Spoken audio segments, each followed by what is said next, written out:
కానీ దీన్నంతటిని బట్టి రేపు అక్కడ బహుమానం ఇస్తాడా? దీన్నంతటిని బట్టి రేపు అక్కడ కిరీటం పెడతాడా? దీనంతటిని బట్టి దేవుడు అక్కడ మెచ్చుతాడా? నీకు ఇవ్వబడిన తలాంతు నీ గుంట తీసి పూడ్చిపెట్టిన దౌర్భాగ్యుడా, సోమరివైన చెడ్డదాసుడా. ఇంకా 10 ఏళ్ళ టైం ఉంది, ఇంకొక 15 ఏళ్ళ టైం ఉంది, ఇంకొక 20 ఏళ్ళ టైం ఉందంటే దేవుడు ఏం ఫీల్ కాడు. నీ తాతని ఇంకొక తాతని తెచ్చి వాడతాడు. ఒక సౌలు లోబడకపోతే ఒక దావీదున్నాడు దేవుడికి. పనికి మాలిన సోదరి, పనికి మాలిన సోదరుడా అంటే దేవుని పనిని తృణీకరిస్తే పనికి మాలిన వాళ్ళనే అనాలి కదా, అందుకని అంటున్నాను. నువ్వు లేకపోతే పని ఆగిద్ది అనుకుంటున్నావా? సౌలులాగా నువ్వు దైవ చిత్తాన్ని తొలగిపోతే నీ స్థానములో దావీదు వచ్చి కూర్చుంటాడు. సోదరి, నువ్వు దేవుని చిత్తాన్ని తొలగిపోతే నీ స్థానంలో ఇంకొక ఆమె వచ్చి కూర్చుంటుంది. కానీ దేవుడు అనుగ్రహించిన దాన్ని కాలదంతే. దేవుడు పిలిచిన పిలుపును తృణీకరిస్తే దానికన్నా దౌర్భాగ్యం, దరిద్రం ఇంకొకటి ఉండదు. ఎంత ఆశించానరా నీ గురించి. శ్రమలకు జడిసి మాటలకు భయపడి వెనక్కి తిరుగుతావా? మన్ను అడ్డుకుందని మొలకెత్తకుందువా, రాళ్ళు రువ్వుతారని ఫలించకుందువా. దేవుని పనికి మనం పూనుకున్నప్పుడు అందరూ పొగిడేవాళ్లే కాదు, భయంకరంగా దూషించే దూషకులు ఉంటారు. ఎక్కడన్నా బైబిల్లో రాశాడా? నువ్వు సేవకు వస్తే గజమాల మాట్లాడి ఊరు మొత్తం కలిసి నీకు గజమాల దండేసి సన్మానం చేసి దండం పెడతారని ఏమన్నా చెప్పాడా? నా నిమిత్తము జనులు మిమ్మల్ని నిందించి దూషించి అబద్ధముగా మీ మీద చెడ్డ మాటలెల్లా పలుకున్నప్పుడు మీరు ధన్యులు, సంతోషించి ఆనందించి గంతులు వేయండి, పరలోకమందు మీ ఫలం అధికమగును అన్నాడు. అంటే ఏం చెప్తున్నాడు? దేవుని పనికి నువ్వు నడుంగట్టినప్పుడు అందరూ పొగిడేవాళ్ళు కాదురా, చండాలంగా తిట్టేవాళ్ళు కూడా ఉంటారు, దూషించే వాళ్ళు ఉంటారు, విమర్శించే వాళ్ళు ఉంటారు. నువ్వు ఎంత నీతిగా బతికినా, ఎంత మంచిగా చేసినా ఒక వర్గం ఎప్పుడు నిన్ను ద్వేషిస్తానే ఉంటుంది. అది సాతాను సమాజం. దేవుడే నచ్చలా, నువ్వెట్లా నచ్చుతావు?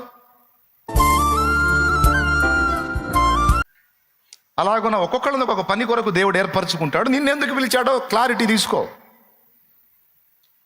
అసలు నీ పిలుపును గూర్చియు నీ ఏర్పాటును గూర్చి స్పష్టత కలిగుండు. గలిబిలిగా ఉండొద్దు.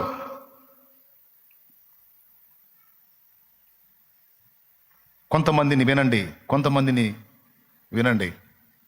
ఇవన్నీ ఏమీ చేయనీడు, గదిలో కూర్చోబెట్టి ప్రార్థన చేపిస్తాడు. కొంతమంది మీద ఏర్పాటు అది. ఇంకా వాళ్ళ పని అదే. యెరూషలేమా నీ ప్రాకారముల మీద నేను కావలి వారి నుంచి ఉన్నాను. రేయైనా పగలైనా వారు మౌనంగా ఉండరు. అంటే ఏం చేస్తారు? నీ నిమిత్తం నాకు మొర్ర పెడతా ఉంటారు. ఇది ఏమి పని, ఇదేం పరిచర్య అంటే ఉన్న పరిచర్యలన్నిటికీ ఉత్తమమైన పరిచర్య ప్రార్థన పరిచర్య. ఇదొక సేవ. కొంతమందికి ఏమో సంఘములు కట్టే భారము, కొంతమందికి ఏమో నాయకులను సిద్ధపరిచే భారము, కొంతమందికి ఏమో సిద్ధాంతపరమైన భారము, కొంతమందికి సత్య విషయమైన ఆసక్తి, కొంతమందికి అన్యజనుల రక్షణార్థమైన భారము, కొంతమందికి సోషల్ సర్వీస్, సామాజిక సేవ అదొక భారం, కొంతమందికి ప్రభుత్వ ఉద్యోగాలు ఇచ్చి ఆ ఉద్యోగాల్లో ఉన్నత స్థానాలు ఇచ్చి అక్కడి నుంచి దేవుని ప్రజలకు భద్రత వారి నుంచి. ఇట్లా తమ్ముడు ఉద్యోగం చేస్తున్నా ఒక ప్రణాళికని ఎడల దేవుడు కలిగి ఉంటాడు. వినండి, వ్యాపారం చేస్తున్నా ఒక ప్రణాళికని ఎడల దేవుడు కలిగి ఉండొచ్చు. అసలు ఏమి నీ పట్ల దేవుని ఉద్దేశం ఉందనేది నువ్వు దేవుని దగ్గర నుంచి తెలుసుకో. లేదా నీకు ఇప్పటికే స్పష్టంగా ఉంటే స్పష్టపరచబడిన దాన్ని బట్టి నువ్వు అడుగులు వేయి. అన్ని సేవల్లో ఒక సేవ ఏం చెప్పాను నేను? ప్రార్థన సేవ అన్నాను. ఇది లూకా సువార్త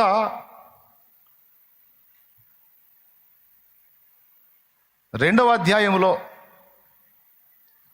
అన్న అనేటువంటి ప్రవక్తిని గురించి రాశాడు. అమ్మా 2వ అధ్యాయం 36వ వచనం.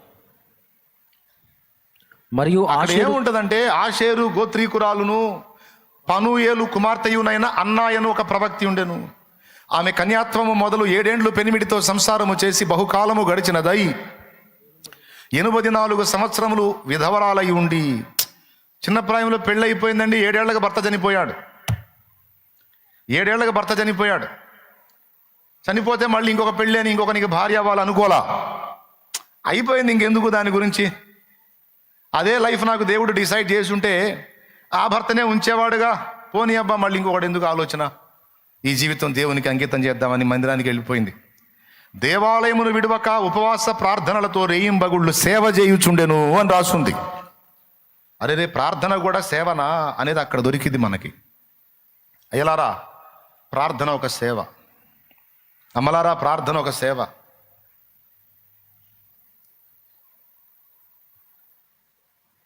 ముందు చెప్పాను, దేనికి పిలిచాడో అడుగు, తెలుసుకో.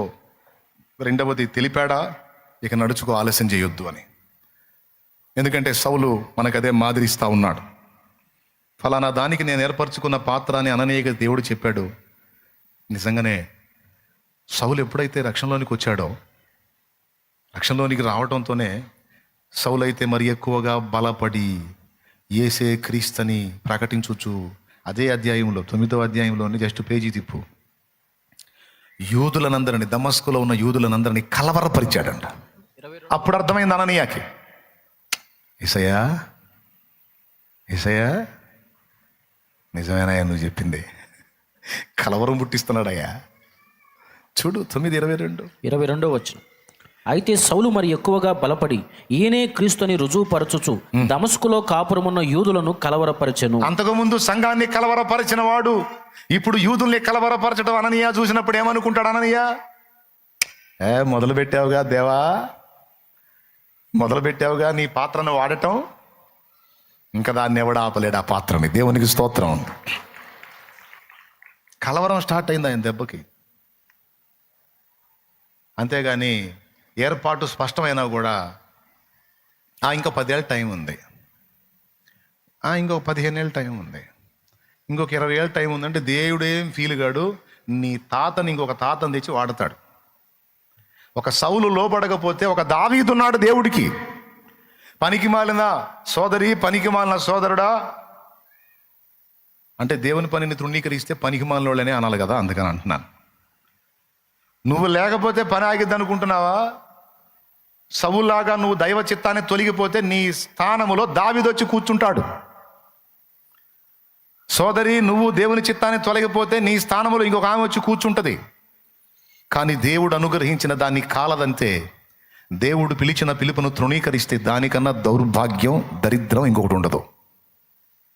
అది ఇప్పుడు అర్థం కాదు, రేపు ఫ్యూచర్లో అర్థమైంది.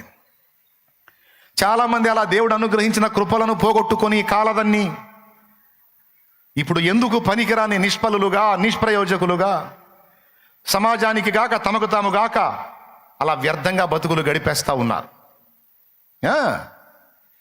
కొంతమంది దేవుని పనికి పిలువబడి దేవునికి లోబడనందున, దేవునికి విధేయత చూపనందున దేవుడు వారిని విడిచిపెట్టినప్పుడు సాతాను వారిని పట్టి దేవుని పనిలో వాడబడాల్సిన వాళ్ళు జరుగుతున్న దేవుని పనికి వాళ్లే కంటకులుగా మారే పరిస్థితి వచ్చింది. ఎంత డేంజరో చూడండి. ఏమైనా అర్థమవుతుందా నేను చెప్పేది? దేవుని పిలుపుని దేవుడు స్పష్టపరిస్తే ఆ పిలుపుకు లోబడకుండా తిరస్కరించి సొంత చిత్తాలకు వెళ్ళిపోయిన వాళ్ళు భ్రష్టత్వంలోకి వెళ్ళిపోయి వాళ్ళ ద్వారా పని జరగాల్సి ఉండగా జరుగుతున్న దేవుని పనికి వారే ఆటంకంగా మారిపోయి భ్రష్టులైపోయినటువంటి విషయాలు కూడా బైబిల్ గ్రంథంలో రాయబడి ఉన్నాయి. వారిలో హుమేనయును, అలెగ్జాంద్రును ఉన్నారన్నాడు. వాళ్ళలో కొంతమంది దేవుని ఎరిగి దేవుని రక్షణలోనికి వచ్చి మళ్ళీ తిరుగుబాటు చేసినట్టు భ్రష్టులైపోయి కుటుంబాలు పాడు చేసేవాళ్ళు కూడా తయారయ్యారని చెప్పి పౌలు మాట్లాడాడు. నేను చెప్తున్నా, మైండ్ దగ్గర పెట్టుకొని విను. దేవుని ప్రణాళికలో నువ్వు ఉండి ఏర్పాట్లో ఉంటే, ఆ పని కొరకు దేవుడు నిన్ను పిలిచినప్పుడు నువ్వు లోబడకపోతే నీ ద్వారా దేవుని పని జరగబడకపోగా జరుగుతున్న దేవుని పనికి నువ్వే ఒక తలనొప్పిగా మారతావు. ఒకవేళ అలా నువ్వు మారకపోయినా నీ మట్టుకు నువ్వు నిష్ఫలుడుగా, నిష్ఫలురాలివిగా ఉంటావు. ఎంతమందికి అర్థమైంది? నిష్ఫలుడు, నిష్ఫలురాలంటే ఏదో సంపాదించుకుంటావు, తింటావు, బతుకుతుంటావులే, కానీ అది అక్కడ దేవుడు మెచ్చే బతుకు కాదు. గ్రంథంలో రాయబడే చరిత్ర కాదు, నిత్య బహుమానం పొందే బతుకైతే కాదు. సేవ వదిలిపెట్టి కొంతమంది లోకంలో కలిసిపోయిన వాళ్ళు ఉన్నారు. సేవ